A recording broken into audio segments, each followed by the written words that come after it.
Assalamualaikum warahmatullahi wabarakatuh. Perkenalkan, nama saya Julia Novitasari dari Lokal Ilmu Hukum Konsentrasi Hukum Tata Negara B semester 7 dalam mata kuliah Hukum dan Kebijakan Publik dengan dosen pengampu yang terhormat Bapak Dr. Nur Hidayat SHMH. Baiklah, pada kesempatan kali ini saya akan mempresentasikan tentang evaluasi kebijakan publik, jenis-jenis dan bentuk-bentuk evaluasi, serta bagaimana cara-cara evaluasi. Simak videonya sampai selesai ya. Bye. A few moments later. Evaluasi kebijakan publik, bentuk-bentuk atau jenis-jenis evaluasi dan cara-cara evaluasi.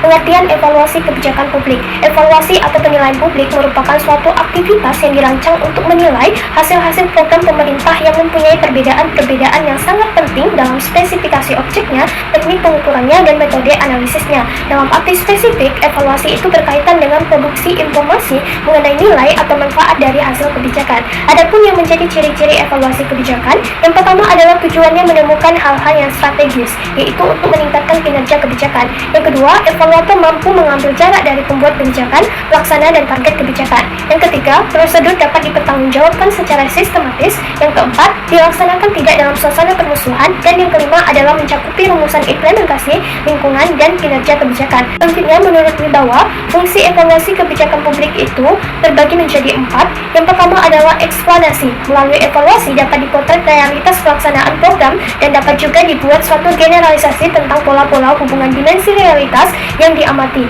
Dari kegiatan ini, evaluator dapat mengidentifikasi masalah, kondisi, dan aktor yang mendukung keberhasilan ataupun kegagalan dari suatu kebijakan.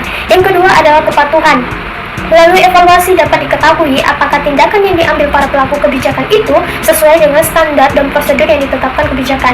Yang ketiga ada audit. Melalui evaluasi dapat diketahui apakah output benar-benar sampai ke tangan kelompok sasaran kebijakan maupun tidak. Yang keempat, akunting. Dari evaluasi yang telah dilakukan akan dapat diketahui apakah akibat sosial ekonomi dari kebijakan yang diterapkan. Parsons menyebutkan bahwa evaluasi itu mengandung dua aspek yang saling terkait.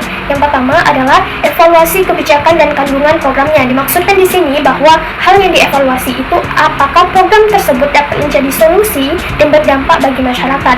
Yang kedua adalah evaluasi terhadap orang-orang yang bekerja di dalam organisasi yang bertanggung jawab untuk implementasi kebijakan dan program. Ini lebih ditujukan kepada orang-orangnya.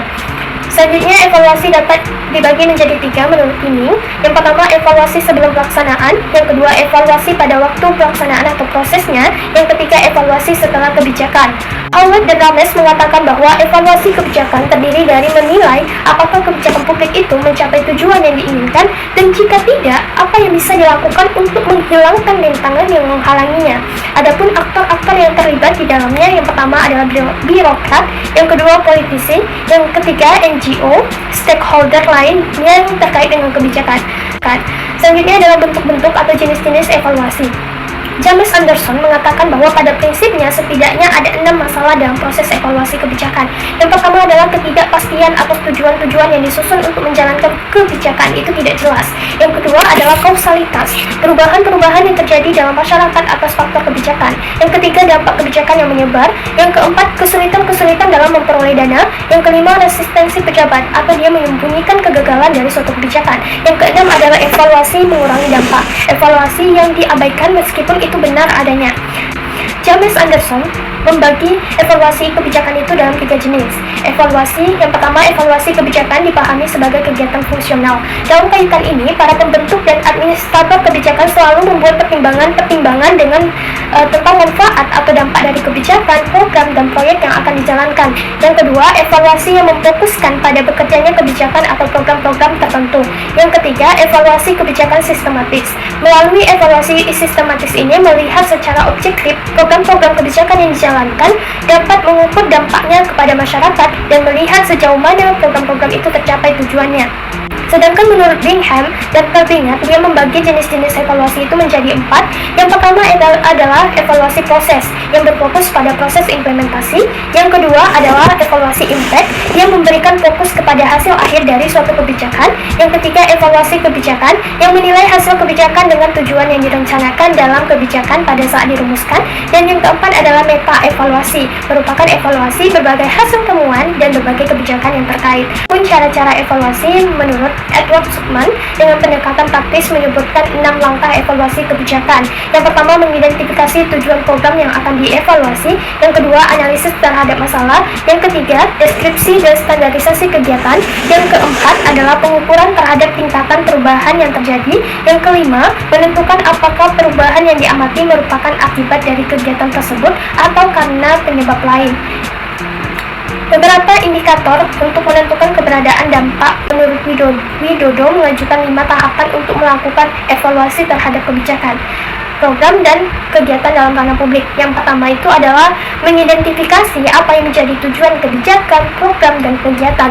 Yang kedua, menjabarkan tujuan kebijakan, program, dan kegiatan dalam kriteria atau indikator pencapaian tujuan. Selanjutnya, melakukan pengukuran indikator pencapaian tujuan kebijakan dan program, mencari dan mengumpulkan data di lapangan berdasarkan indikator pencapaian tujuan kebijakan dan program, melakukan pengolahan data dan mengkonvalisasi data dari lapangan dengan kriteria pencapaian tujuan.